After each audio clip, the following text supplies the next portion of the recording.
Dans la pénombre de nos existences, il y a cette question que personne n'ose vraiment formuler à voix haute. Cette pensée qui traverse parfois l'esprit de ceux qui souffrent, de ceux qui se sentent abandonnés. Vous connaissez peut-être quelqu'un qui a succombé à ce désespoir ultime, ou peut-être avez-vous vous-même ressenti cet abîme qui semblait vous appeler.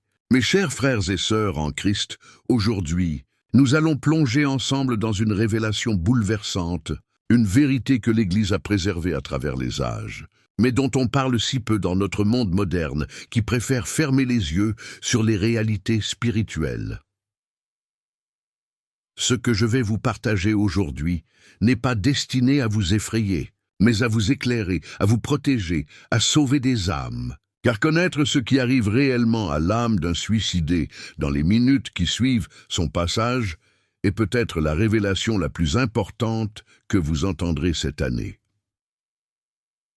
Sainte Faustine, cette humble religieuse polonaise à qui notre Seigneur a confié le message de la divine miséricorde, a reçu des visions extraordinaires sur le sort des âmes après la mort. Des visions que l'Église a reconnues, mais dont certains aspects restent méconnus du grand public. Ce sont ces révélations que nous allons explorer ensemble.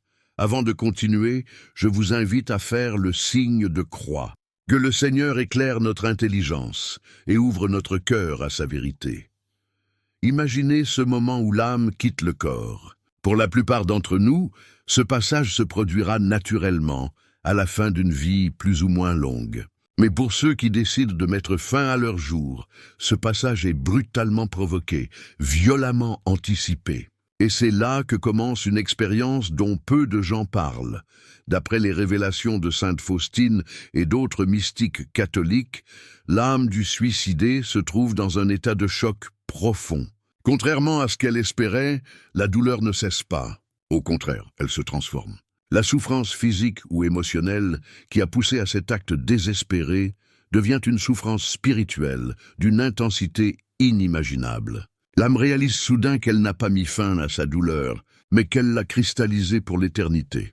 Dans son journal, Sainte Faustine écrit avoir eu une vision d'une âme qui venait de se suicider. Cette personne croyait sincèrement échapper à ses tourments terrestres. Mais dans les premières minutes suivant sa mort, cette âme a été frappée par une terrible lucidité. Elle a vu toutes les grâces que Dieu lui avait préparées pour surmonter ses épreuves, toutes les personnes qui auraient pu l'aider, tous les chemins de guérison qui lui étaient offerts. Elle a compris que sa souffrance terrestre aurait pu être temporaire, qu'elle aurait pu être transformée en une source de rédemption et même de joie future. Mes chers amis, c'est comme si cette âme voyait soudain un magnifique jardin qui lui était destiné, mais qu'elle a choisi d'ignorer pour s'enfermer dans une cellule obscure. Cette révélation est la première souffrance, celle de la vérité qui éclate dans toute sa clarté. Puis vient le second moment, plus terrible encore. L'âme comprend qu'elle a usurpé un droit qui n'appartenait qu'à Dieu, celui de décider du moment de sa mort. Elle ressent alors un profond sentiment de honte et de culpabilité. Cette culpabilité n'est pas imposée de l'extérieur, mais jaillit de l'intérieur même de l'âme qui, libérée des illusions terrestres, voit la réalité divine telle qu'elle est. Sainte Faustine a décrit cette phase comme un moment où l'âme se juge elle-même à la lumière de Dieu. C'est ce que nous appelons le jugement particulier. Pour l'âme suicidée, ce jugement est particulièrement douloureux car elle doit affronter la vérité de son acte sans les filtres que notre esprit humain utilise pour se protéger. Mais voici où réside la révélation la plus bouleversante de Sainte Faustine. Dans ses premiers instants après la mort, alors que l'âme est saisie d'un désespoir plus grand encore que celui qui l'a poussée au suicide, un rayon de la divine miséricorde lui est encore offert. Un dernier moment de grâce, une ultime chance de se tourner vers Dieu avec un authentique repentir. Ce moment est crucial. Contrairement à ce que beaucoup pensent, l'Église n'enseigne pas que tous les suicidés sont automatiquement condamnés. Le catéchisme nous rappelle que des troubles psychiques graves, l'angoisse ou la crainte grave de l'épreuve, de la souffrance ou de la torture peuvent diminuer la responsabilité du suicidaire. Dieu, dans son infinie miséricorde, tient compte de ces circonstances. Mais ce que sainte Faustine nous révèle, c'est que même dans les cas où la pleine responsabilité est engagée, Dieu offre encore une chance de salut dans ses premières minutes après la mort. C'est pourquoi la prière pour les âmes des suicidés est si importante, si puissante. J'ai personnellement connu une famille dévastée par le suicide de leur fils unique. La mère, une femme de grande foi, est tombée dans un désespoir profond, croyant que son enfant était irrémédiablement perdu. C'est en découvrant ces révélations de sainte Faustine qu'elle a retrouvé l'espérance. Elle a compris que ses prières pouvaient encore aider son fils dans ce moment crucial qui suit immédiatement la mort. Cette connaissance a transformé son deuil en une mission d'intercession. Mes chers frères et sœurs, si vous avez perdu un être cher par suicide, sachez que vos prières ne sont pas vaines. Elles peuvent encore l'atteindre dans ce mystérieux espace-temps spirituel où l'âme fait face à son Créateur. Mais cette révélation n'est pas seulement pour ceux qui pleurent, un suicidé. Elle est aussi un avertissement pour ceux qui seraient tentés par ce geste désespéré. Sachez que le suicide ne met pas fin à la souffrance. Il la transforme en une réalité spirituelle plus intense encore. Dans son journal, sainte Faustine décrit le troisième moment que traverse l'âme suicidée. Après le choc de la vérité et le jugement personnel, vient l'instant de la séparation. L'âme qui a rejeté la miséricorde divine ou qui n'a pas pu l'accepter en raison de son attachement au désespoir, commence son voyage vers les ténèbres. Ce voyage n'est pas une punition imposée par Dieu, mais la conséquence naturelle d'un choix. Comme l'expliquait saint Thomas d'Aquin, l'enfer n'est pas tant un lieu qu'un état d'âme qui a définitivement rejeté l'amour de Dieu.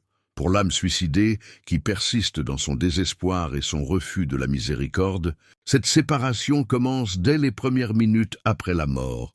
Mais pour celle qui, dans un ultime sursaut d'espérance, se tourne vers la lumière divine qui lui est encore offerte, commence alors un chemin différent. Non pas un chemin facile, car la purification reste nécessaire, mais un chemin d'espoir. Les témoignages mystiques rapportent que ces âmes, si elles acceptent la miséricorde divine, entrent dans un purgatoire particulier. Elles y expérimentent toute la douleur qu'elles ont causée, non seulement à elles-mêmes, mais aussi à leurs proches. Elles comprennent pleinement les conséquences de leur acte. Mais cette souffrance n'est plus désespérée, elle est rédemptrice. C'est une souffrance qui purifie et qui guérit. Sainte Faustine a eu la vision de ces âmes au purgatoire. Elles souffrent intensément, mais elles sont habitées par une espérance inébranlable. Elles savent qu'un jour elles verront Dieu face à face, et cette certitude transforme leur purification en un chemin de guérison. C'est ici que nos prières interviennent avec une puissance extraordinaire. L'Église nous enseigne que la communion des saints permet aux vivants d'aider les âmes du purgatoire. Pour les âmes des suicidés, cette aide est particulièrement précieuse. Une pratique recommandée est de faire célébrer des messes pour ces âmes. La messe, sacrifice du Christ rendu présent sur l'autel, est l'intercession la plus puissante que nous puissions offrir. La dévotion à la divine miséricorde, avec la récitation du chapelet de la miséricorde, est également d'une efficacité particulière pour ces âmes. Je voudrais maintenant vous partager un témoignage qui m'a profondément touché. Une religieuse contemplative m'a raconté comment, pendant son adoration nocturne, elle avait reçu la visite spirituelle d'un jeune homme décédé par suicide quelques jours plus tôt. Ce jeune homme lui a fait comprendre qu'il était dans un état de grande souffrance, mais aussi de grande lucidité. Il regrettait amèrement son geste et demandait des prières pour l'aider à accepter pleinement la miséricorde divine qui lui était offerte. Cette religieuse a organisé une chaîne de prières pour cette âme. Quelques semaines plus tard, elle a eu une nouvelle vision de ce jeune homme. Cette fois, il était entouré d'une douce lumière. Il lui a fait comprendre qu'il avait été admis dans le purgatoire et qu'il progressait vers la lumière divine. Sa souffrance était encore grande, mais elle était désormais illuminée par l'espérance. Ce témoignage illustre parfaitement ce que sainte Faustine nous enseigne. Aucune âme, pas même celle d'un suicidé, n'est au-delà de la miséricorde divine. Mais cette miséricorde doit être acceptée, et nos prières peuvent aider ces âmes à l'accueillir. Mes chers frères et sœurs, je voudrais maintenant aborder un aspect souvent négligée de cette question, la prévention du suicide. Comprendre ce qui arrive à l'âme d'un suicidé n'est pas seulement une connaissance théologique, c'est aussi un puissant outil de prévention. Si vous connaissez quelqu'un qui exprime des pensées suicidaires, n'hésitez pas à partager avec cette personne, avec douceur et compassion. Cette vérité spirituelle, le suicide ne met pas fin à la souffrance. Il la transforme et risque de la fixer pour l'éternité. Mais ne vous arrêtez pas là. Encouragez cette personne à chercher de l'aide, à la fois spirituelle et psychologique. L'Église ne voit aucune contradiction entre la prière et le soutien psychologique professionnel. Les deux sont des instruments de guérison que Dieu met à notre disposition. La dépression et les pensées suicidaires ne sont pas simplement des faiblesses morales ou spirituelles. Elles peuvent être le résultat de déséquilibres chimiques dans le cerveau, de traumatismes passés ou de circonstances de vie extrêmement difficiles. Reconnaître cela n'est pas nier la réalité spirituelle, mais comprendre la complexité de la condition humaine. Sainte Faustine elle-même a connu des périodes de ténèbres spirituelles si profondes qu'elles ressemblaient à la dépression. Mais elle a persévéré dans la confiance en la miséricorde divine, même quand elle ne la ressentait plus.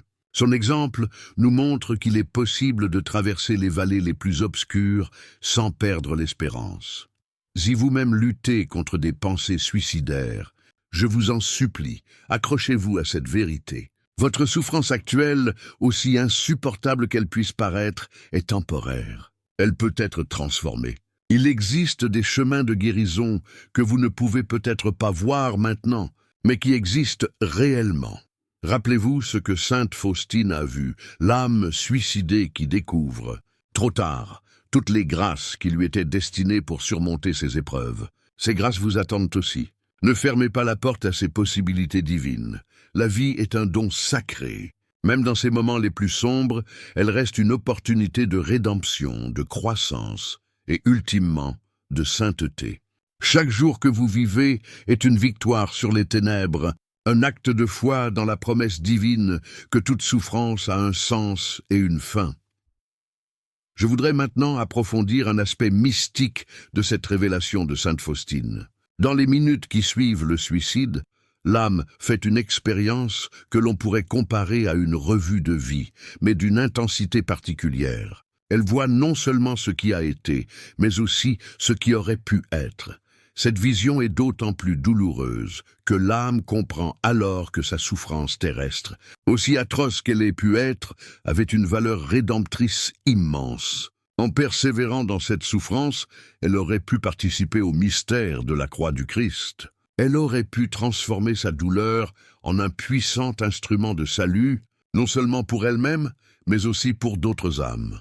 Le cardinal Journet, grand théologien du XXe siècle, expliquait que la souffrance acceptée avec foi devient une participation à l'œuvre rédemptrice du Christ. Elle acquiert une valeur infinie lorsqu'elle est unie à la passion du Sauveur. Cette vérité spirituelle, l'âme suicidée la comprend pleinement dans les instants qui suivent sa mort, et cette compréhension est en elle-même une souffrance supplémentaire.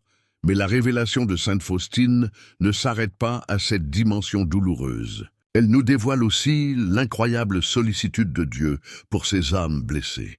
Dans son journal, elle raconte comment Jésus lui a demandé de prier spécialement pour elles, car elles ont particulièrement besoin de miséricorde. Cette demande du Christ nous révèle son cœur de bon pasteur qui va à la recherche de la brebis perdue.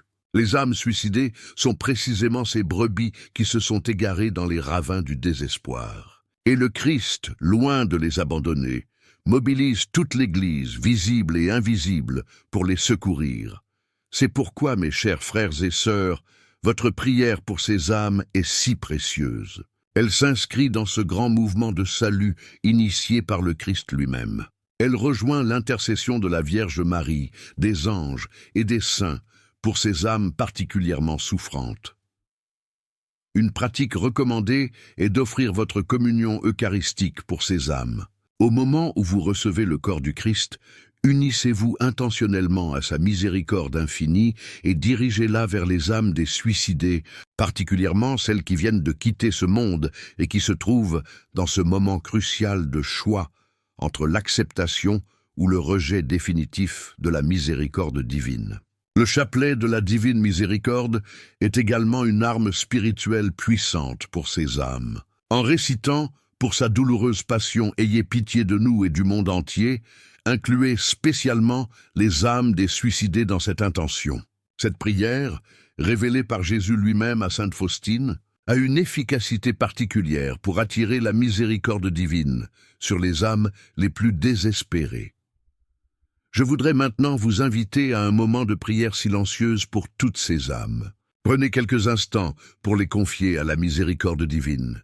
Merci pour ce moment de communion spirituelle. Votre prière vient de toucher l'éternité. Elle vient d'apporter une goutte de consolation dans l'océan de souffrance de ces âmes. Revenons maintenant à un aspect pratique de cette révélation. Si vous accompagnez une personne en deuil après le suicide d'un proche, comment pouvez-vous l'aider à la lumière de ce que nous venons de découvrir? Tout d'abord, évitez les jugements hâtifs. L'Église, dans sa sagesse, reconnaît qu'il ne faut pas désespérer du salut éternel des personnes qui se sont donné la mort. Catéchisme, paragraphe 283. Cette position nuancée reflète la compréhension profonde que Dieu seul connaît l'état intérieur d'une âme et les circonstances qui ont conduit à cet acte désespéré. Ensuite, encouragez la prière plutôt que la culpabilité. Les proches d'un suicidé sont souvent tourmentés par des sentiments de culpabilité.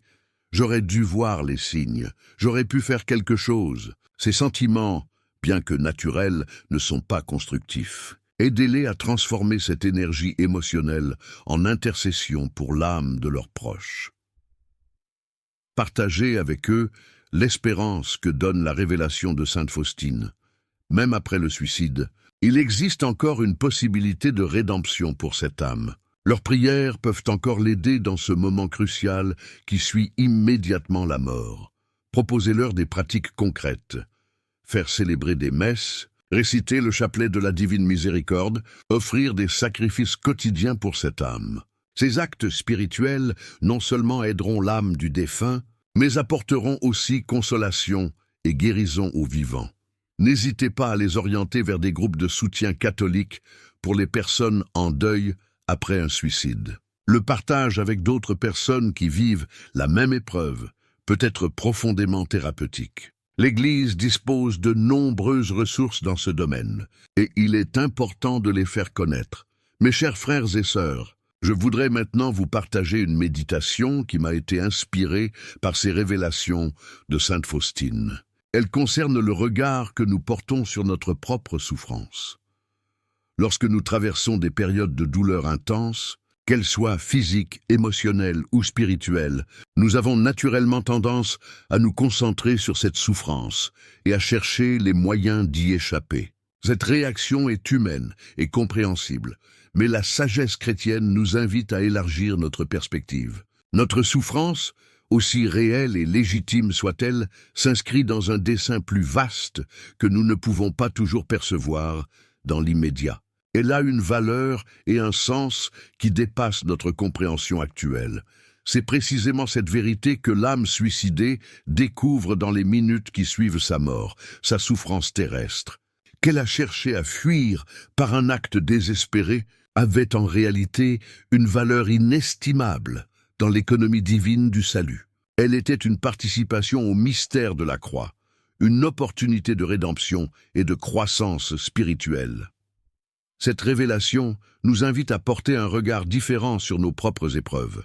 Sans minimiser leur réalité douloureuse, nous pouvons les voir comme des opportunités de communion avec le Christ souffrant, des occasions de croissance spirituelle, des moyens de participation à l'œuvre de rédemption. Saint Paul écrivait aux Colossiens « Je complète en ma chair ce qui manque aux souffrances du Christ pour son corps, qui est l'Église ». Cette déclaration audacieuse nous révèle la dimension mystique de toute souffrance humaine vécue dans la foi. Elle devient une participation à l'œuvre salvifique du Christ. Cette perspective ne supprime pas la douleur, mais elle lui donne un sens et une direction. Elle transforme la souffrance subie en souffrance offerte, le fardeau écrasant en sacrifice fécond. C'est cette transformation que l'âme suicidée n'a pas pu accomplir sur terre. Et c'est cette opportunité manquée qu'elle découvre avec tant de douleur après sa mort. Mais pour nous qui sommes encore dans le temps de la grâce, cette révélation est une invitation à embrasser dès maintenant cette vision rédemptrice de la souffrance. Je pense à tous ceux parmi vous qui traversent actuellement des épreuves difficiles.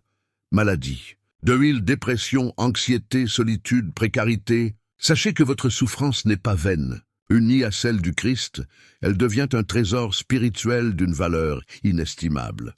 Plutôt que de chercher à fuir cette souffrance à tout prix, demandez la grâce de pouvoir l'offrir. Dites avec Jésus, « Père, si tu veux, éloigne de moi cette coupe.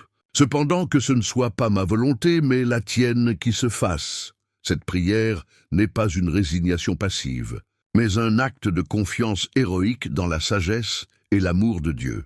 Je voudrais aussi adresser un mot particulier à ceux qui accompagnent des personnes suicidaires. Votre rôle est d'une importance capitale. Vous êtes souvent le dernier rempart contre le désespoir, la dernière main tendue vers celui qui, au sombre. N'ayez pas peur d'aborder directement la question du suicide si vous soupçonnez qu'une personne y pense. Contrairement à une idée reçue, parler du suicide ne donne pas l'idée de passer à l'acte. Au contraire, cela permet souvent à la personne d'exprimer des pensées qui l'oppressent et de se sentir moins seule face à elle. Écoutez avec compassion, sans juger ni minimiser la souffrance exprimée. Votre écoute attentive est déjà en soi un acte thérapeutique. Elle dit à la personne « Ta douleur est réelle, je la reconnais, et tu n'es pas seul pour la porter. » Orientez doucement mais fermement vers des ressources d'aide professionnelles. L'Église catholique dispose de nombreux services d'écoute et d'accompagnement psychologique qui respectent la dimension spirituelle de la personne. N'hésitez pas à les faire connaître, mais surtout priez. Priez intensément pour cette personne. Offrez des messes à son intention. Confiez-la à l'intercession de Sainte Faustine, qui a une tendresse particulière pour les âmes tentées par le désespoir. La prière n'est pas un substitut à l'action concrète, mais elle la rend plus efficace en attirant la grâce divine sur vos efforts humains. Mes chers frères et sœurs, je voudrais conclure cette méditation par un message d'espérance. Les révélations de Sainte Faustine sur le sort des âmes suicidées, bien que sobres et réalistes, nous ouvrent une perspective lumineuse. La miséricorde divine est plus grande que le plus grand des désespoirs. Même dans cet acte ultime qu'est le suicide, Dieu ne cesse pas d'offrir sa grâce. Il continue de tendre la main jusqu'au dernier instant, jusqu'à ces minutes mystérieuses qui suivent immédiatement la mort et où l'âme fait son choix définitif. Cette vérité est un baume pour ceux qui pleurent un suicidé. Tout n'est pas définitivement joué. Vos prières peuvent encore aider cette âme à accueillir la miséricorde divine qui lui est offerte. Cette vérité est aussi un phare pour ceux qui sont tentés par le désespoir. Ne fermez pas la porte à la grâce divine. Ne cristallisez pas votre souffrance dans un geste irréversible. Laissez Dieu vous montrer le chemin de la guérison, même si ce chemin passe encore par la vallée de l'ombre. Souvenez-vous de la promesse de Jésus à Sainte Faustine. « Plus grande est la misère, plus grand est le droit à ma miséricorde. » Votre souffrance même, cette souffrance qui vous semble insupportable, vous donne un droit particulier à l'amour miséricordieux de Dieu. Ne renoncez pas à ce droit. Et pour tous, que cette révélation soit un appel à la compassion et à la vigilance.